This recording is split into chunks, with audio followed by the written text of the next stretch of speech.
I've done it now for 9 years. Next year will be my 10th year. I plan on doing it for as long as I can. I may not be able to do all the drills. I've had neck surgery, so of course I don't want to go jumping into something head first, but it's fun, and it's kind of a good way to like raise money for the kids, spend time with my friends. My group now gets together. We try and lift up a football player at each football academy on their side. We've had CJ Beathard, we've had George Kittle. This year we decided we're going to go after AJ Epineza, all 280 pounds of him, and the guys just love the moment, and you know they want to be involved. They're having a good time. They're laughing, they're joking, and it's just fun to see them basically with their hair down. And the players, they have their jerseys on, but you know, you can see their faces. They're not in their pads or their helmets, and it's just a way to connect personally. That, you know, we see them on Saturdays. They're these elite athletes. They're suited up in, you know, gladiator style equipment and everything, and you know, they're really just guys underneath it all. I like to say, they're somebody's son.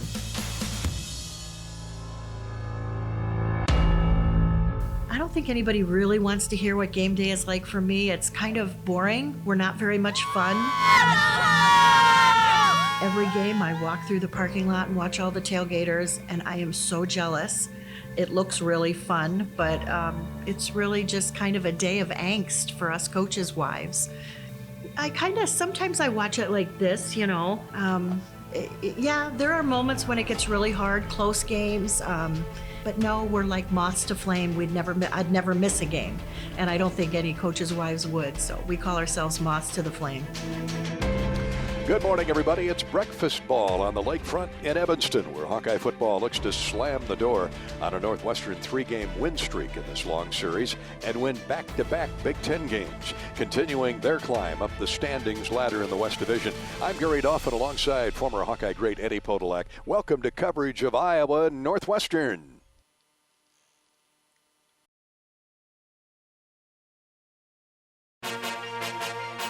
Here we go. We're underway from Evanston. Smith now walks up under center. Looks like he's changing the play. Drops back into the pistol. Straight back to pass. Over the middle. It's deflected at the line of scrimmage. Intercepted. Picked off. Yeah, let's see. Chauncey Golston has picked off a deflected pass, and the Hawkeyes have it at the Northwestern 21. Yeah, good pass rush. Only 4 people pushing up the middle. Brady Reef got that big left paw up there, I believe. The ball at the just across midfield, and they run the draw handoff. No go. Hawks Ball's out. Fumble, and the Hawks are saying they're on it. The Hawks are saying they're on it. Well, this our ball anyway, whether he fumbled it or True. not, because he didn't make the first down. Yeah, so it doesn't really matter. Hawks are at midfield after stopping Northwestern on downs. They run a late corner blitz, pass caught. First down, Tyrone Tracy gets to the far sideline, needs a blocker, turns it upfield, 20, 15, 10, 5, and touchdown! Touchdown, Iowa! It's a touchdown, Iowa! Tracy was hit and drilled after a first down gain of about 12, bounced off the safety and kept motoring to the far sideline where he picked up blockers. Well, I guess he started today. It was his turn to start making plays, and that time, tremendous pickup of the blitz by the offensive line, and Nate Stanley got to stand in there until Tracy got open. That's a good way to break out of your hitting slump, huh? Man, oh man, a 50-yard throw and a great run after the toss of about 15 yards by Tyrone Tracy. We'll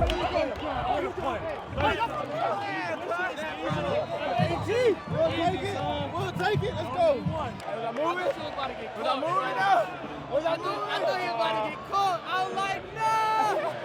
I was like, no. Hawkeyes and friends are on the field. Stanley rolls out right, has a man open, but overthrew him, and then somehow Amir Smith makes the catch. Marvelous hands this year. Wow. Just so much improvement. You can't believe it over last year. That's a one-handed catch. Let's see if the Hawks can work the same trick. Here's a draw handoff. First down, Mekhi Sargent inside the 40 to the 39. What a great call by Mary Ferentz. Northwestern sending everybody. Duncan gets the kick on the way. It is good. Side winds through just inside the left upright, and Iowa extends the lead to 10-0. One running back, 4 wideouts. Back to pass. Smith can't find anybody open. Oh, and the Hawks had him from behind. Now they drop him, and then tracking him down from behind. Cedric Lattimore. Yeah, the quarterback thought he'd gotten out of that, and he was headed for the sideline. Stanley's going to throw down the middle of the field. Goes to the outside instead. It's caught. Laporta. Now he's running. He's loose. 40-45. Midfield and tackled there. A big play. Stanley had some mustard. There's a Mustard's right across the street. He had a lot of mustard on that football. And Laporta went up to the highest point, caught the ball over the top of his head.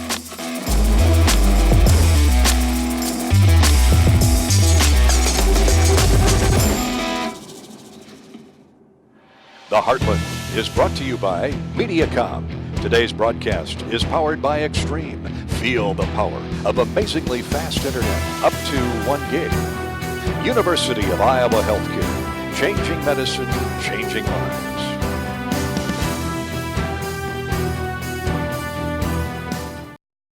We're doing a lot of good things out there.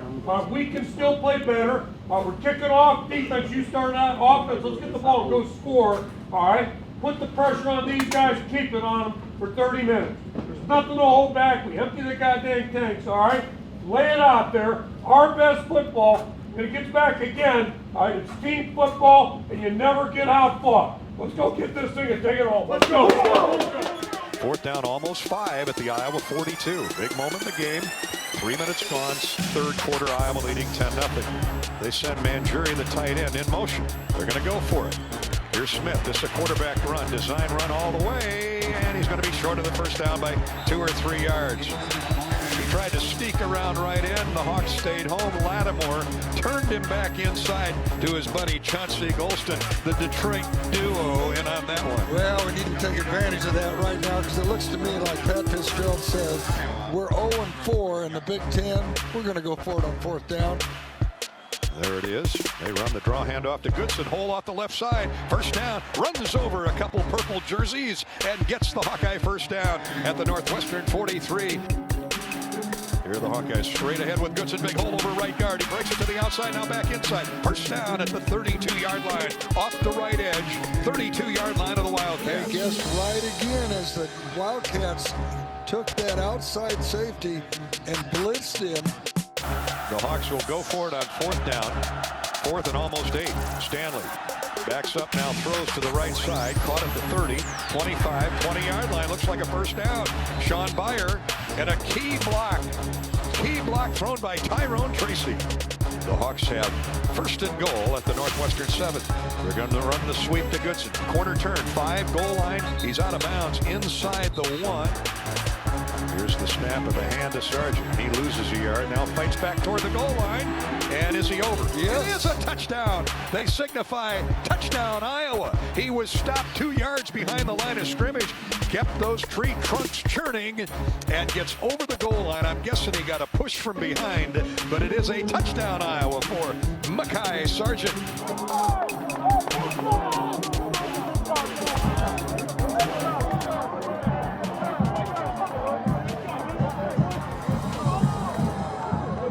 Tight end goes in motion. Anderson in the backfield with Smith. He's got room. He throws. Sideline caught, then jarred loose by Michael Ojemudia as he drills Manjuri just as the ball arrived. He got his hands around the football, but OJ says, not my watch. Boy, he has got such great timing on hitting. No field goal try here. 17-0 Iowa. Smith changing the play. Snap clock at 4. They just get it off. He's back to pass. Pressure coming on him. He's hit as he throws it, threw it away. He wasn't trying to throw it away, but it ends up into the ground because Golston and Epinesa were closing at the same time. And we had man-to-man coverage all the way across the field. Every receiver had Iowa defensive back right on his nose. Early on, 4th quarter, 17-0 Iowa. He's trying to methodically drive downfield and get a game-sealing score, especially with the way the Hawkeye defense is played. Stanley looks deep, throws deep, has a man open, Amir Smith. I beg your pardon, Tyrone Tracy. Well, he looks like Amir Smith today. He is. On a long, deep crossing pattern, right to left, toward the Northwestern sideline. Duncan's kick will come from the 18. He's 1 for 2 on the day. Here's the snap, the spot, the kick right through. Attaboy Keith Duncan. Iowa extends the lead to 20-0 with just inside 10 minutes to play. 3rd down 11 for Northwestern. Smith sacked. Coming off the edge. Again, Joe Evans. Game over. Hawks win 20-0 over the Northwestern Wildcats.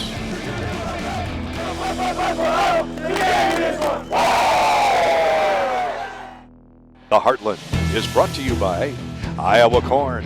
Brought to you by Iowa's corn farmers of the Iowa Corn Growers Association and the Iowa Corn Promotion Board. You may think Iowa grows corn, but the truth is, corn grows Iowa.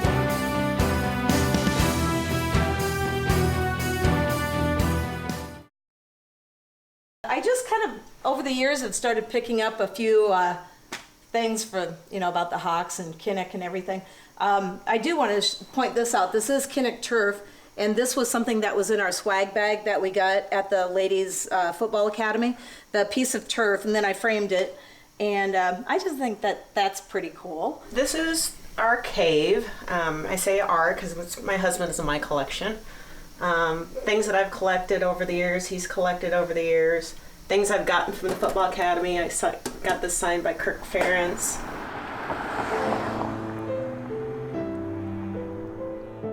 When I worked at the University of Iowa, I worked in CAT scans, and the radiology department was on the same floor as pediatric kids that were oncology patients. And there were days that you go out there and there'll be a couple kids sitting out there, and then on a couple days you go out there and those kids are gone, and not in a good way. So when they first announced that they were going to do the football academy and the money was going to go towards the children's hospital, it seemed like a great idea, and I wanted to be involved. Our number 4 grandchild was born 9 weeks early at Stead Family Children's Hospital, and he had a few problems, which they said he had cerebral palsy, born with brain bleeds on each side of his brain. And this made me really admire the hospital with all that they do for the kids over there. And he goes for physical therapy and different things over there and seeing doctors over there and is doing really, really well. And so I just have all the admiration for the staff that's over the hospital. Going into my 4th year, so in 3 years I've raised over $11,000. It's not much, but it helps. Any dollar helps. I beg my friends and family for money for the kids, and I just really appreciate that people take time and take the energy and donate. It started out as an idea. We didn't invent it. I got involved with Stead Family Children's Hospital about 14 years ago, and the vision was to build a new hospital. So of course I was, trying to think of ways that I could help raise money. Kirk suggested it. He had heard of it being done in other places. Even some of his staff had worked on ladies' academies. So that's where the idea here. We've got such a great fan base. Why not? Here we are. We're going into our 10th year in 2020, and we are over $2.4 million donated to Stead Family Children's Hospital from Ladies Football Academy. It's just a great time if you love Iowa football, and I think it's a synergistic relationship with Children's Hospital. We're doing it to raise money for Children's Hospital, so I think that really inspires women as well. If I can do it, anybody can do it. I mean, I've had ACL, I've had knee scope, I've had neck fusion. If I can do it, anybody can do it. It's not necessarily the activities, it's just being in the moment and being with the team and being with the coaching staff and seeing what it's all about.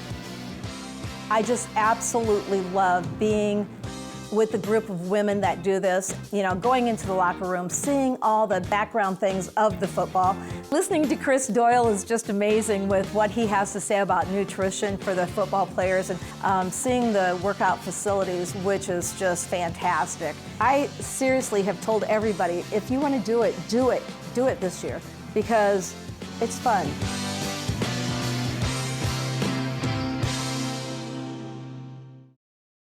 The Heartland is brought to you by U.S. Cellular.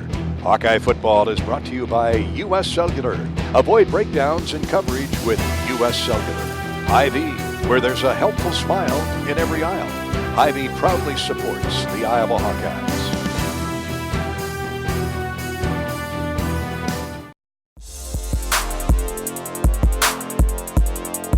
earlier that week in film, I seen that like the right tackle could be beat inside.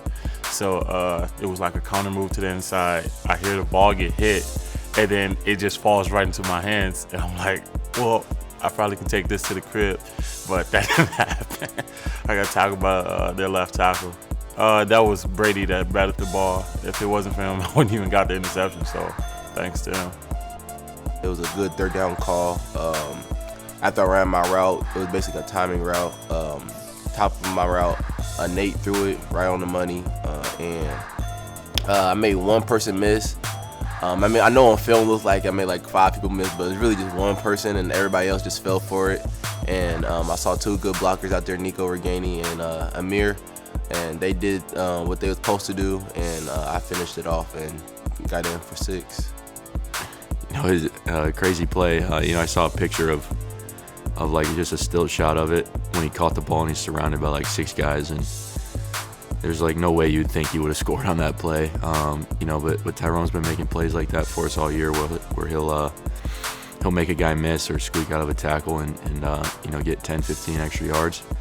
This time he turned it into a touchdown for us. Last week, I had a good catch against Purdue on like the 1-yard line, and I think myself looking back at it, I probably could have got in.